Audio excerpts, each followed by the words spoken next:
Hello friends, welcome to day 30, the final day of 30 inks in 30 days. I can't believe I made it. Today's ink is Alpha CMA or Alpha Canis Majoris, and the pen is my Lamy Safari Petrol with a fine nib.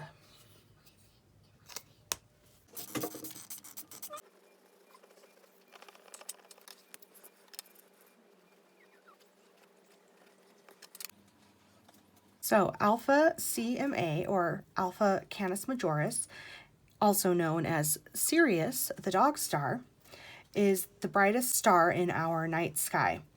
It is only 8.6 light years away from us, and it's one of the closest stars to us after our own sun. So it is also often called the dog star due to its location in the constellation Canis Majoris, the great dog. Fun fact, Dog Star is the name of Keanu Reeves' band that was active from the mid-90s to the early 2000s. And the dog days of summer refer to the period of July 3rd through August 11th when Sirius rises in conjunction with the sun. Sirius is a white dwarf star, which is the last observable stage of a low to medium mass star. Sirius B, its companion star, is called the Pup, but it is approximately 10,000 times dimmer than Sirius A. And as a dead white dwarf star, it's about the size of Earth. Sirius is a type A star, so it's much hotter than our sun, with a surface temperature of 17,000 degrees Fahrenheit or 9,400 degrees Celsius, in contrast to our sun's 10,000 degrees Fahrenheit or 5,500 degrees Celsius. It's just over twice the mass of our sun and just less than twice its diameter, and puts out about 26 times as much energy. As a main sequence star, it's producing most of its energy by converting hydrogen into helium through nuclear fusion.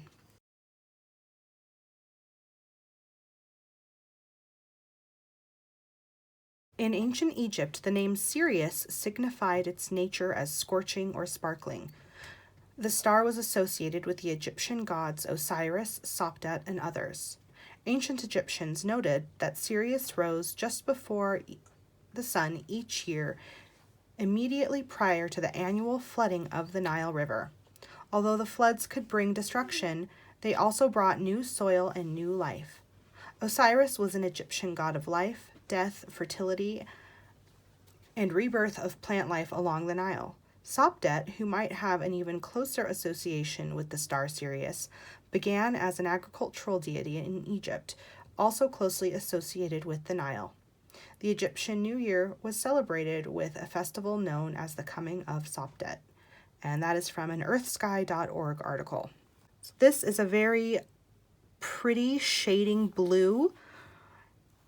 No sheen, no sparkle, and again, kind of like yesterday's ink, kind of transparent in a way on the page. Still very readable. It doesn't thrill me. I think the shading is gorgeous, especially in these heavier inked parts. And the shading looks very nice coming out of this nib, and this is a very hard nib, so I maybe didn't get as much shading and variation as I would have in a softer nib. But yeah, it just doesn't thrill me. I think I will like it as an art ink, much like yesterday's, but yeah, I don't have too much to say about it. It's a perfectly fine ink. It comes out of the nib nicely. It's readable, adequate shading, but just nothing too thrilling. The swatch card looks fine on the terrible paper. Nice shading in the writing though. The splat, is very, very pretty.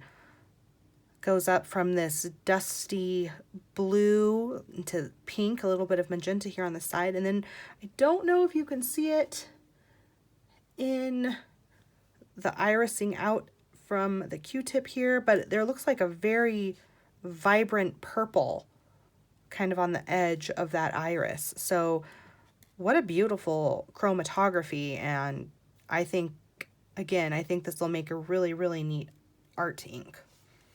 The splat is very pretty. You can see all of that shading, kind of the depths of it. Very pretty splat. And that is it, friends. We have made it to the end of another 30 inks in 30 days. I thank you so much for being here. I so appreciate it. I don't think the next 30 inks is until April. I think that's the next day, the next time we have a month with 30 days again. I would love to do more space-related inks, so if you have any suggestions of what inks I should include in the next grouping, let me know. I appreciate you being here so much. I had a great time doing this. I love doing the research and sharing the fun facts and all of that. And I hope you enjoyed it as well. Thank you so much.